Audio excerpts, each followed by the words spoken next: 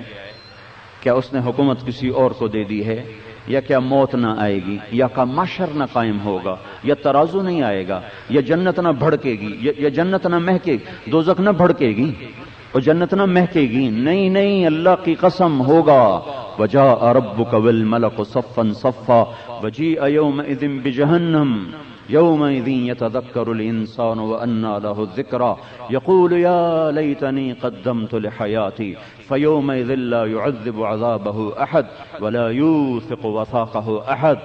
آج اللہ آئے گا، ترازو آئے گا، پل صراط آئے گا، اور فرشتے آئیں گے، اور دوزخ آئے گی، وازلفت الجنت للمتقین، اور جنت آئے گی، اور اللہ بغیر ترجمان کے کہے گا یا ابن آدم اعطیتک خولتک وانعمت علیک ارنی ماذا صنعت فیہا۔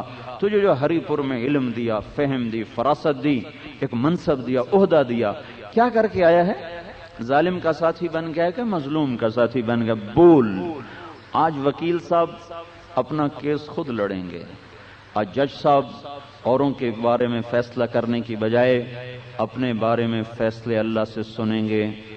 آج اگر عدل کو زندہ کر کے چلے گئے تو اللہ تعالیٰ وہ مقام بخشے گا کہ بڑے بڑے اقطاب، ابدال، بڑے بڑے علماء، شہداء بھی وہ مقام حاصل نہیں کر سکتے۔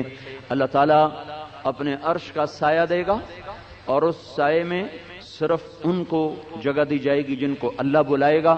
سب سے پہلے اللہ جس کو بلائے گا وہ ہوگا عادل بادشاہ، کہ عادل قاضی، عادل حکمران، عادل بادشاہ، عدل لینے والا وکیل، آ جاؤ آج ہم تمہیں اپنے عرش کا سایہ دیں گے، اور باقی دھوپ میں جلیں گے اور ایسی خوفناک اس وقت دہشت وحشت ہوگی اور اوپر سورج کی آگ ہوگی کہ کہیں گے ہمیں دوزخ میں ڈال دو پر اس عذاب سے نکالو، حالانکہ دوزخ کا عذاب اس سے کروڑوں گنا زیادہ ہوگا۔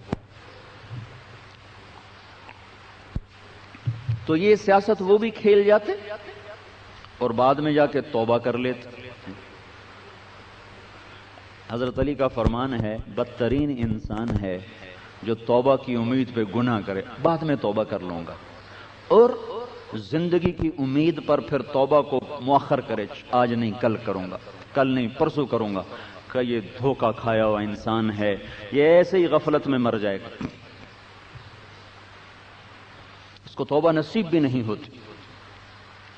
تو ایک شخص کے سامنے اس کی معصوم نسل ذبح ہو رہی، اس کا ایک بول، اس کا ایک جنت پہلی بن چکی۔ میں تو اس لیے بیان کر رہا ہوں اور آپ اس لیے بیٹھ کے سن رہے ہیں کہ اللہ ہمیں جنت دے دے، ہمارے گناہ معاف کر۔ تو ان کی جنت کا فیصلہ تو دودھ پیتے کی عمر میں ہو چکا ہے کہ سیدہ شباب اہل الجنت الحسن والحسین، جنت کے نوجوانوں کے سردار ہیں حسن اور حسین، جن کو اللہ کے نبی نے سواری بن کے اپنی کمر پہ بٹھا کے کمرے میں چکر لگوائے ہیں۔ اب یوں ہاتھ ٹیک کر، گھٹنے ٹیک کر پوری سواری بن گئے، دونوں کو کندھے پہ بٹھایا اور سارے کمرے میں چکر لگوائے۔ جن کو ایسا سوار میسر ہوا، جن کو ایسی سواری میسر ہوئی ہو، وہ کتنی اونچی شان والے ہوں گے۔ ان کا ایک بول ان کی ساری دنیا کو بچا سکتا تھا، لیکن پھر اقدار ٹوٹ جاتی ہیں، پھر عزتوں کے جنازے نکل جاتے ہیں، پھر عہد و وفا ایسے پاگل پن کے الفاظ ہوتے، پھر مروت محبت قربانیاں یہ ایسے ہی فضول داستانیں بن جاتی، یہ کھوکھلے الفاظ ہوتے۔ دنیا کی سب سے مقدس نسل اس وقت ذبح ہو رہی تھی، سب سے مقدس نسل کا خون بہ رہا تھا، اور 16 آل رسول میں سے شہید ہوئے، 16، باقی تو جان نثار تھے، 16 جن کے خون کا ایک ایک قطرہ 7 زمین آسمان سے زیادہ عظیم، مقدس، پوتر تھا، وہ آنکھوں کے سامنے کٹ رہے تھے، اور ویسے دیکھ رہے تھے۔ خود ایک کوفی لشکر والا کہنے لگا میں نے ایسا جوان آج تک نہیں دیکھا جو اپنی نسل کا خون ہوتا دیکھ رہا ہو اور اس کے ماتھے پہ شکن بھی نہ آئی ہو۔ ہاں دل ہی تو ہے نہ سنگ و خشت۔ آخری بچے عبداللہ کو جب تیر لگا، وہ 2 سال کے تھے، ان کو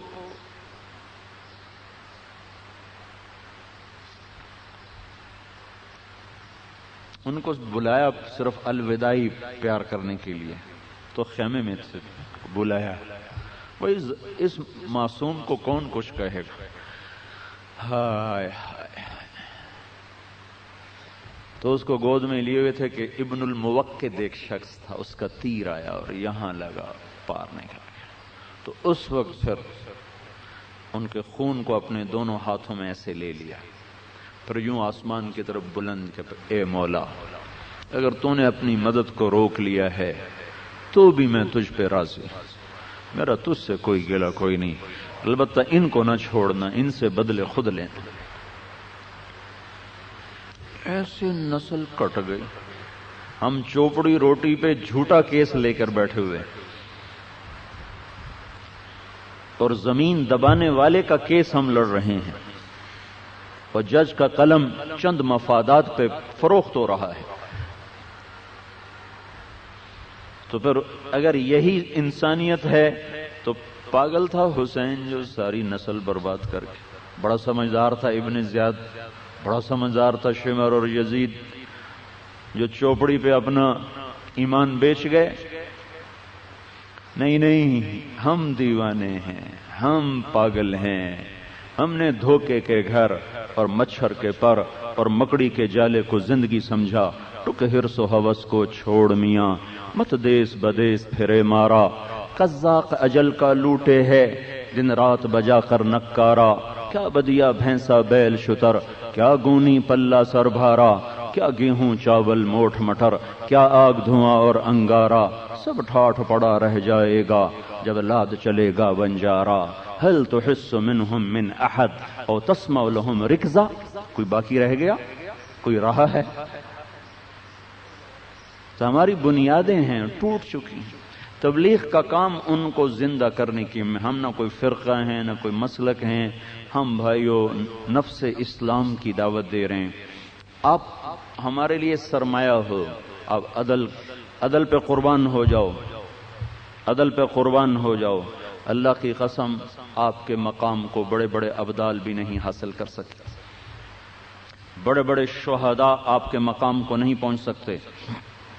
عدل کو زندہ کر جاؤ، اپنا رزق اللہ پہ چھوڑ دو، بچوں کا رزق اللہ پہ چھوڑ دو۔ ایک صحابی نے آ کے عرض کی، یا رسول اللہ رزق کی تنگی ہے، کیا کروں؟ تو آپ نے فرمایا باوضو رہو، اللہ رزق بڑھا دے گا۔ نماز پڑھو، تنگی آئی نماز پڑھو، پیسے کوئی نہیں مصلی بچھاؤ، روزہ رکھو، اللہ دروازے کھولے گا، وہاں سے کھولے گا جہاں سے کسی کا وہم و گمان بھی کوئی نہیں۔ ستبدی لک الایام ما کنت جاہلا ویأتیک بالاخبار من لم تزودی، وہاں سے اللہ رزق کے دروازے کھولے گا جہاں سے کسی کو وہم و گمان بھی نہیں ہے۔ تو اللہ کے خزانے خالی تو نہیں ہوئے، اور اللہ کے خزانوں پہ تالے کوئی نہیں پڑے، اور آبادی کی کثرت سے اس کی سخاوت میں کمی کوئی نہیں آئی، مانگنے والے کوئی نہیں ہیں۔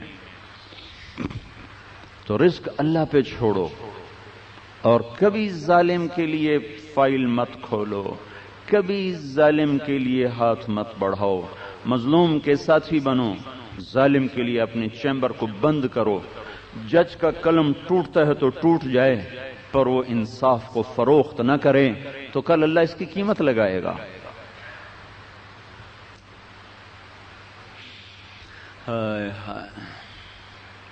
بنو امیہ نے جب شکست کھائی 132 ہجری میں، تو ایک نوجوان تھا عبد الرحمن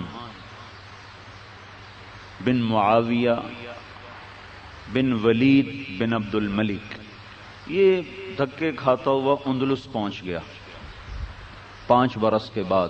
137 ہجری میں اس نے وہاں ایک حکومت کی بنیاد رکھی جو پھر 700 سال تک چلی۔ ان کے خاندان نے تو کوئی 250 سال حکومت کی، اس کے بعد پھر مختلف خاندان حکومت کرتے رہے۔ تو اس میں ایک بادشاہ گزرا ہے منذر،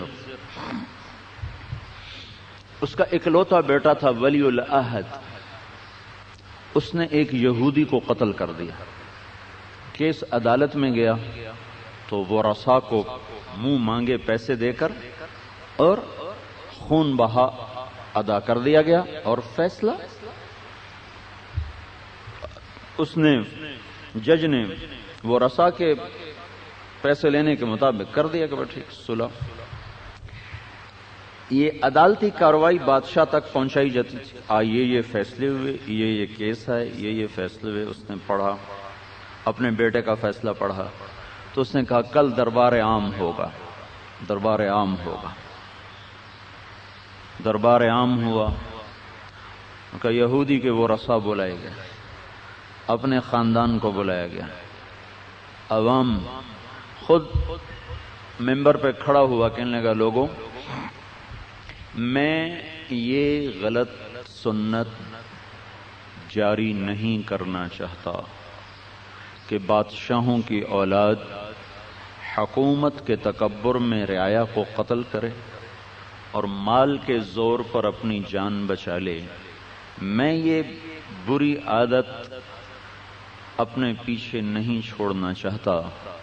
بطور چیف جسٹس میں اس فیصلے کو کالعدم قرار دیتا ہوں اور اس کے قتل کی سزا کو بحال کرتا ہوں۔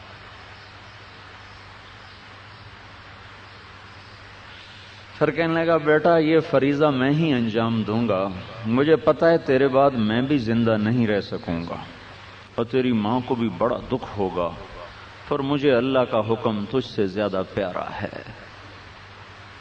اور نیچے اتر کر اپنے چراغ کو خود بجھا دیا، اپنے ہاتھوں سے بیٹے کو قتل کر دیا، اور 2 ہفتے پھر نیند نہیں آئی، چھتوں کو دیکھتا رہتا تھا، اور 2 ہفتے بعد خود بھی 42 سال کی عمر میں مر گیا۔ جس قوم کے پیچھے اتنا روشن ماضی ہو، اس قوم کا عدل وہ کوڑیوں میں فروخت ہو رہا ہو اور مظلوم کی آہوں سے عرش تو ہلتا ہو پر عدالت کے کانوں پہ جوں نہ رینگتی ہو، یہ کل اللہ کو کیا منہ دکھائیں گے؟ اگر آگے عدالت آ رہی ہے تو جو کچھ ہماری عدالتوں میں ہو رہا ہے بہت بڑا برا انجام سامنے آنے والا ہے، اور وہ سویا ہوا نہیں ہے، وہ غافل نہیں ہے، نادان نہیں ہے۔ جب اللہ تعالیٰ نے فرشتوں کو پیدا کیا تو انہوں نے پوچھا یا اللہ تو کس کا ساتھی ہے؟ تو اللہ تعالیٰ نے کہا میں مظلوم کا ساتھی ہوں۔ مظلوم کافر بھی ہوگا تو اللہ اس کا ساتھی۔ تو میرے بھائیوں، آپ بھائیوں کی خدمت میں یہی گزارش ہے، ایک نماز زندہ کرو۔ آپ کے ہاں ماشاءاللہ نماز کا رواج ہے، ہمارے پنجاب میں تو 100 میں 2 بھی نماز نہیں پڑھتے، رواج ہے، لیکن یہاں بھی کیبل بھی آ گیا، ڈش بھی آ گیا، تو سب کچھ آ گیا، تو یہ 7 ہلاکتیں بھی آ گئیں۔ تو یہ کوشش آپ حضرات فرمائیں کہ ظہر تو یہاں ہو ہی جاتی ہے، ظہر پہ عدالت بند ہو جائے اور جج بھی، وکیل بھی، موکل بھی سب مسجد میں ہیں، اور آدھے گھنٹے کے لیے کوئی پڑھے نہ پڑھے لیکن آدھے گھنٹے کے لیے عدالت بند کر دی جائے، اللہ اکبر کے ساتھ ہی قلم رک جائیں، چلو بھائی اللہ کی پکار ہے، اللہ نے بلایا ہے، ادھر چلنا ہے۔ اس کو رواج دیں، بے نمازی کوئی نہ ہو، گھر میں اس کو رواج دیں، بچوں میں اس کو رواج دیں۔ جو سجدوں میں پڑھ کے اللہ سے مانگنا سیکھ لیتا ہے وہ کبھی فقیر نہیں ہوتا، کبھی فقیر نہیں ہوتا۔ ایک ظالم پر ہاتھ نہ رکھیں، ظالم کے پشت پناہ مت بنے، چاہے زندگی کا سودا ہو جائے، ہونے دو، کون سا کوئی رہنا ہے یہاں، جانا ہی تو ہے، لوگ جانے کے لیے تو آئے ہیں۔ حضرت حسین رضی اللہ تعالیٰ نے ارشاد فرمایا لئن كانت الدنيا تعد نفیسة فدار ثواب اللہ اعلی وانبل، اگر تمہیں دنیا حسین نظر آ رہی ہے تو مجھے جنت حسین نظر آ رہی ہے۔ تو جس مسافر نے واپس لوٹنا ہوتا ہے وہ سفر کی منزلوں سے جی نہیں لگاتا، وہ آگے ہی بڑھتا ہے۔ مانجھی نے کنارے پر پہنچنا ہوتا ہے، وہ بیچ کے جزیروں کو دیکھ کر اپنے رخ کو ادھر موڑتا نہیں ہے، اس کے جہاز کی نوک کنارے کی طرف ہوتی ہے۔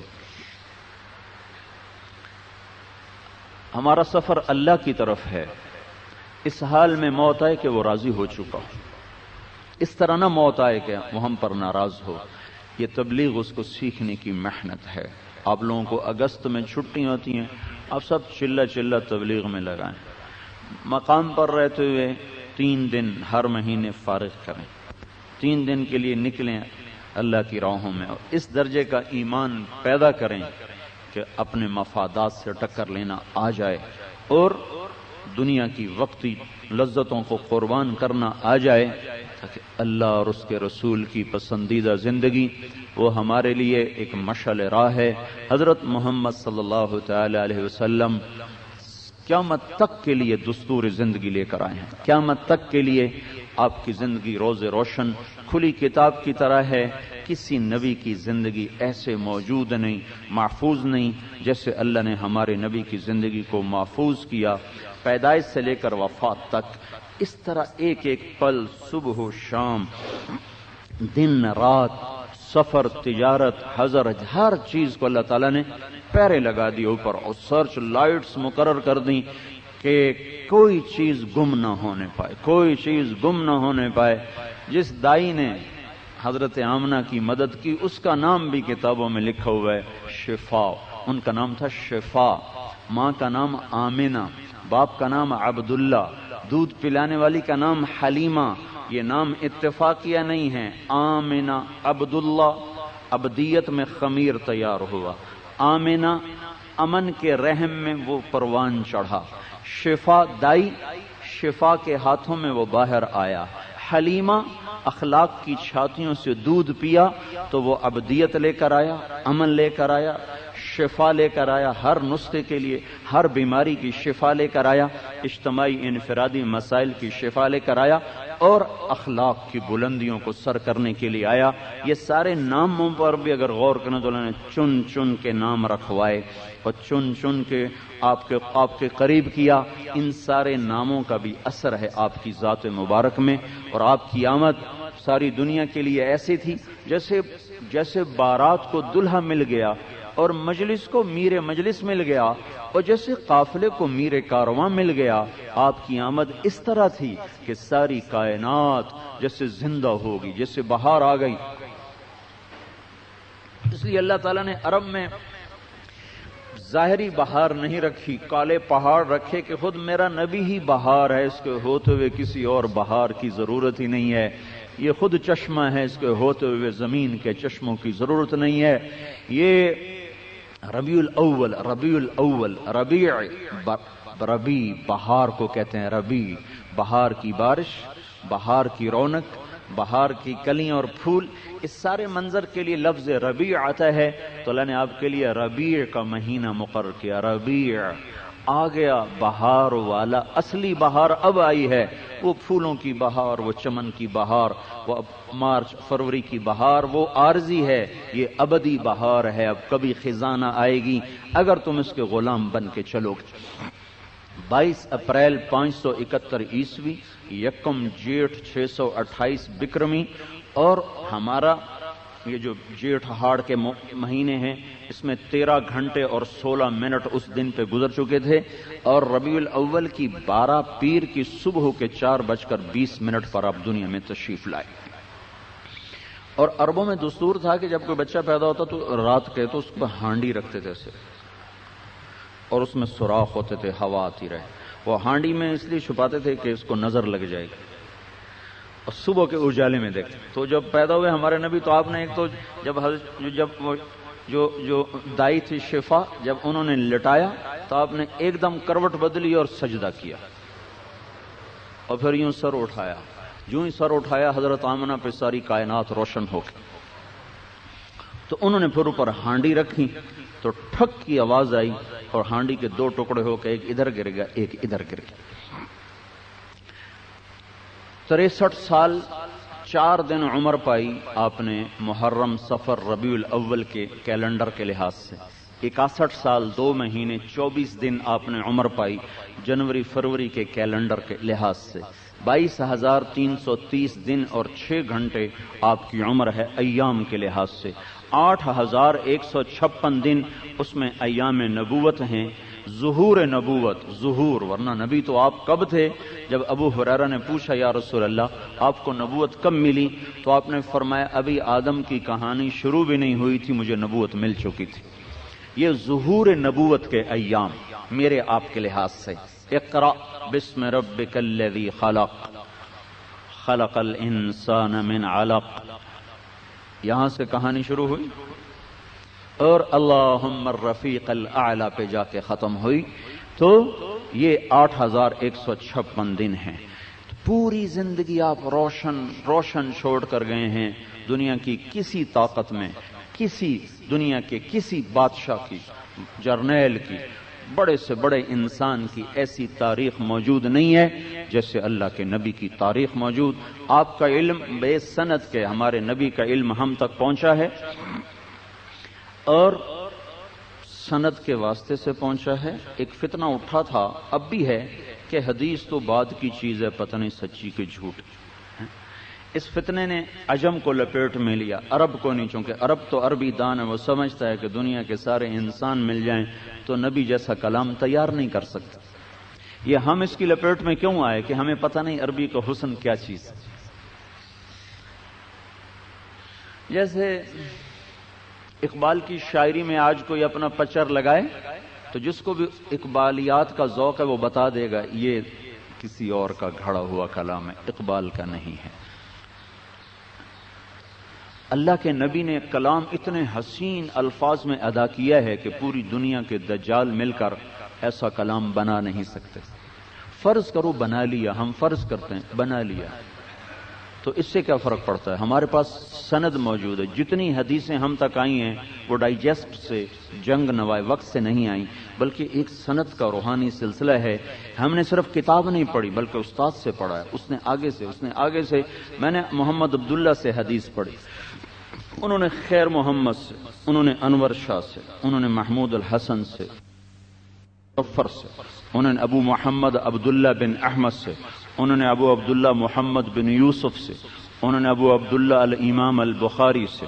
امام بخاری بولے حدثنا الحمیدی قال حدثنا سفیان قال حدثنا یحیی بن سعید الانصاری قال اخبرنی محمد بن ابراہیم التیمی انه سمع علقمة بن وقاص اللیثی یقول سمعت عمر بن الخطاب رضی اللہ تعالی عنہ علی المنبر یقول سمعت رسول اللہ صلی اللہ علیہ وسلم انما الاعمال بالنیات۔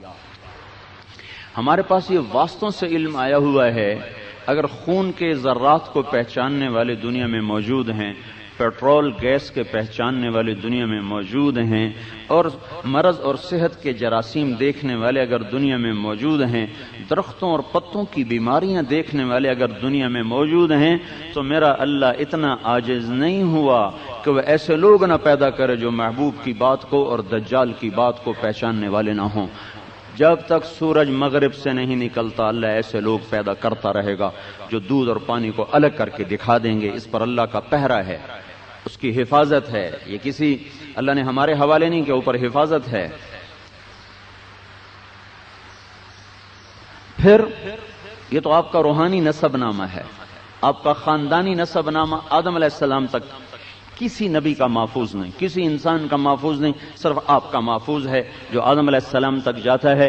محمد بن عبداللہ بن عبد المطلب بن ہاشم بن عبد مناف بن قصی بن کلاب بن مرہ بن کعب بن لوی بن غالب بن فہر بن مالک بن نضر بن کنانہ بن خزیمہ بن مدرکہ بن الیاس بن مضر بن نزار بن معد بن عدنان بن عد بن حمیسع بن سلامان بن عوس بن بوز بن قموال بن ابی بن عوام بن ناشد بن حزا بن بلداس بن یدلاف بن طابخ بن جاحم بن ناحش بن ماخی بن عیفی بن عبقر بن عبید بن الدعاء بن حمدان بن سنبر بن یثربی بن یحزن بن یلحن بن ارعوا بن عیزی بن زیشان بن عیسر بن اقناد بن ایہام بن مقصر بن ناحث بن زارح بن سمی بن مزی بن عوض بن عرام بن قیدار بن اسماعیل بن ابراہیم بن آذر بن ناحور بن سروج بن رعو بن فائج بن عابر بن ارفقشاد بن سام بن نوح بن لامک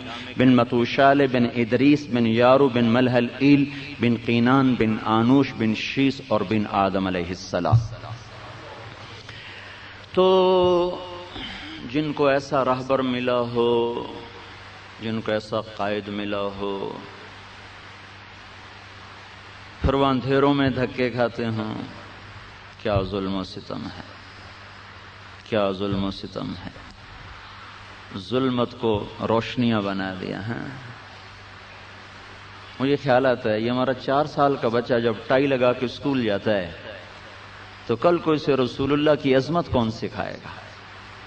جب 7-8 سال کی بچی ننگے سر اسکول جاتی ہے تو کل اس کو فاطمہ کی بیٹی کون بنائے گا؟ اس کو پردہ کون سکھائے گا؟ پھر ہمیں دنیاوی علم پڑھنے سے نہ اللہ نے روکا نہ ہمارے نبی نے روکا، پر غیروں کی تہذیب سے تو روکا ہے کہ نہیں اوروں کے تہذیب کو مت اپنانا، میں تمہارے لیے کافی ہوں، میرے ہی پیچھے چلنا۔ ہم خود تراشتے ہیں منازل کے سنگ میل، ہم وہ نہیں ہیں جن کو زمانہ بنا گیا۔ ہم کوئی بے بنیاد تو نہیں تھے، کٹی پتنگ تو نہ تھے، بھٹکے ہوئے راہی تو نہ تھے۔ ہماری تو ایک منزل متعین، ایک راہبر، ایک قائد، جس کے سنگ چلنا، جس کے قدم بقدم چلنا ہماری عزت، ہماری شرافت۔ یہ مولوی کا حلیہ نہیں، یہ مسلمان کا حلیہ ہے۔ یہ مولوی کا لباس نہیں ہے، یہ مسلمان کا لباس ہے، ہماری پہچان ہے، ہمیں اس پر فخر ہے کہ ہماری ایک پہچان ہے۔ چیتے نے کبھی اپنی اپنی شکل و شباہت کو نہ بدلا نہ بدلنے کا مطالبہ. کوا کالا صحیح، وہ کہتا مجھے کالا ہی رہنے دو، مجھے یہی پسند ہے. گدھے کی آواز بدنما صحیح، انہوں نے کہا مجھے یہی پسند ہے، مجھے ایسا ہی رہنے دو.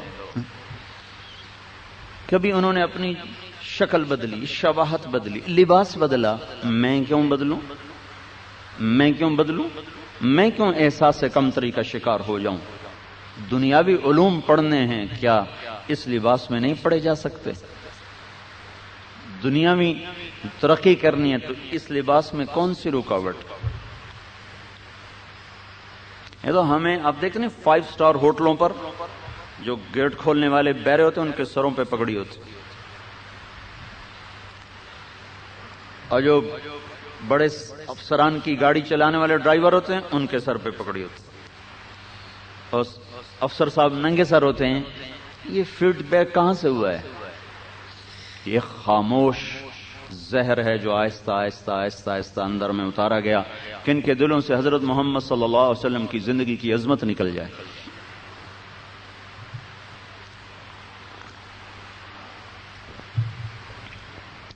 تو بھائیو، یہ بھی ایک تربیت ہے، یہ بھی ایک محنت ہے، کوشش ہے. جو کرے گا اللہ اس سے دیکھ، لیکن یہ مفت کی چیز نہیں ہے کہ وراثت میں مل جائے. باپ مر گیا ہمارا، اس کی زمینوں کے ہم وارث ہو گئے. لیکن دنیا میں دولت علم ایک ایسی دولت ہے جو مفت نہیں ملتی. تقوی ایک ایسی دولت ہے جو مفت میں نہیں. یہ مول بکاؤ چیز نہیں ہے، اسے تو دھکے کھا کے لینا پڑے گا. اس لیے بھائی گزارش یہ ہے، آپ حضرات اس محنت کو، اس تبلیغ کو کام بنا کے کریں. ایک دور تھا، میں بھی سوچ رہا تھا جب آپ کے صدر صاحب تعارف کروا رہے تھے، کہ ایک دور تھا جب ہمیں پوچھتا ہی کوئی نہیں تھا، اور ہر طرف سے بس دھکے ہی دھکے، دھکے ہی دھکے.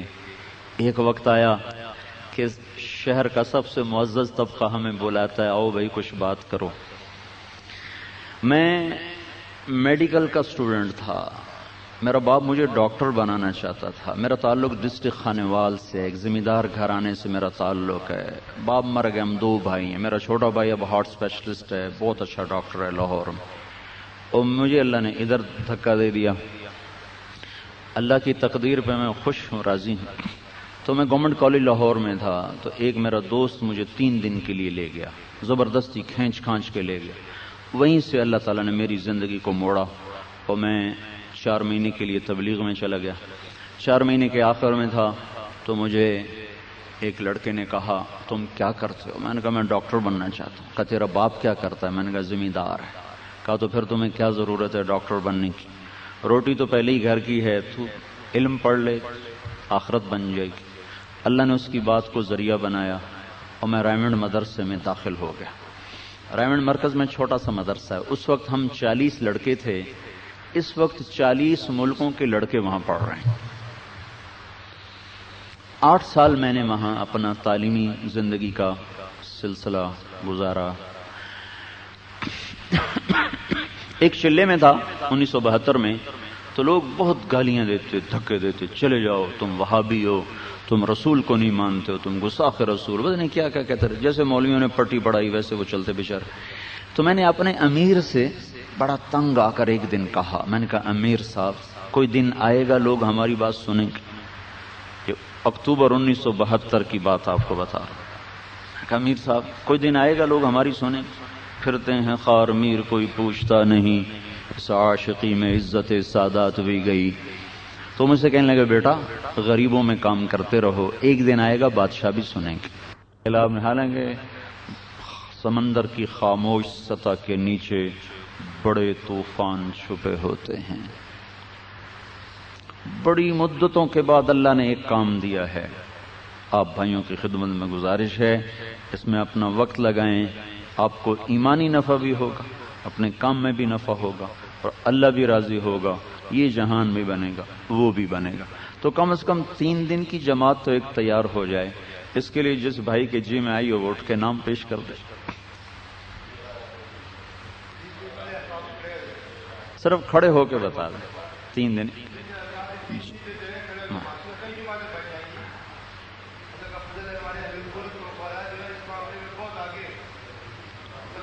وہاں مرکز میں تشریف لے آئیں، وہاں کوئی ساتھی گراؤنڈ ہے، وہاں بیان ہوگا. اور کل کہاں ہے؟ ایلیمنٹری کالج کے گراؤنڈ میں ہے. اگلے دن ٹاؤن شپ میں، جہاں جہاں آپ آ سکتے ہیں تشریف لے آئیں. درود شریف پڑھ لیں. اللہم لک الحمد کما انت اہلہ فصل علی محمد کما انت اہلہ وفعل بنا ما انت اہلہ انک اہل التقوی و اہل المغفرہ. اے مظلوموں کی سننے والے اللہ، اے مظلوموں کی فریاد پر لبیک کہنے والے اللہ، ہمیں تو مدتیں گزر گئی ظلم کی چکی میں پستے ہوئے، ہمارا تو آخری سہارا ہے، تو ہمارا آخری ملجا و ماوا ہے. اے مالک الملک، تو آج کے ظالموں کو لگام دے دے یا اللہ، تو آج کے ظالموں کو لگام دے دے یا اللہ. یہ فرعون بن چکے ہیں، نمرود اور شداد بن چکے ہیں. اے مالک الملک، تو نے ہی مصر کے فرعون کو پکڑا، ہمارے فرعونوں پہ بھی ہاتھ ڈال دے. تو نے ہی بابل کے نمرود کو پکڑا، ہمارے نمرودوں پہ بھی ہاتھ ڈال دے. تو نے میرے مولا بنی اسرائیل کے قارون کو پکڑا، ہمارے قارونوں پہ بھی ہاتھ ڈال. مالک الملک، تیری ہی بادشاہی کو بقا ہے، پر تیری ڈھیل کو آج کا ظالم اپنی طاقت سمجھ بیٹھا ہے، اپنا اقتدار سمجھ بیٹھا ہے. اے دو جہان کے بادشاہ جس کی شہنشاہی کو زوال نہیں ہے، یا اللہ تو مظلوموں کا ساتھی بن جا، مظلوموں کا ساتھی بن جا اور ظالموں کو ہدایت دے دے. اگر ان کے مقدر میں ہدایت نہیں ہے میرے مولا تو ان کے وجود سے دھرتی پاک کر دے یا اللہ. مصر کے فرعون نے تو صرف 70,000 ذبح کیے تھے، ہمارے فرعون نے تو میرے مولا کروڑوں بچے ذبح کر دیے. اے مالک الملک، ہم تیرے ہی دربار میں اپنا سارا استغاثہ دائر کرتے ہیں. ہم دنیا کی عدالت میں کبھی نہیں جائیں گے یا اللہ، تیرا در کبھی نہیں چھوڑیں گے اور دنیا کی عدالت پہ کبھی نہیں جائیں گے. تجھے اپنا ہر غم سنائیں گے. اے بادشاہوں کے بادشاہ، تو نے ہی میرے مولا ان فرعونوں کو پکڑا تو ان فرعونوں کو بھی پکڑ. بابل کے نمرود نے تیرا ایک خلیل جلایا تھا، اسے بھی تو نے بچایا تھا. میرے مولا ان نمرودوں نے تیرے کتنے خلیل جلا دیے، کتنے یا اللہ ان کے یا اللہ ظلم کی بھینٹ چڑھ گئے. اے زمین و آسمان کے مالک، ہم تو تیری مدد کے منتظر ہیں یا اللہ. اکھیاں پک گئی ہیں، تھک گئی ہیں. اے بادشاہوں کے بادشاہ، یقیناً ہمارے پاس نہ کوئی عمل ہے جو تیرے سامنے پیش کر کے تیری مدد کی ہم طلب کرتے. ہماری ذلتوں پہ رحم فرما دے مولا. تیرے نبی نے سنایا تھا غار میں 3 آدمی گئے تھے، اوپر پتھر گر گیا تھا، انہوں نے عمل کے واسطے دیے تھے، تو نے راہیں کھول دی تھیں. ہمارے پاس تو میرے مولا عمل ہی کوئی نہیں جس کا تجھے واسطہ دیتے. تجھے ہماری ذلتوں کا واسطہ یا اللہ، تجھے اپنے محبوب کی محبتوں کا واسطہ میرے مالک.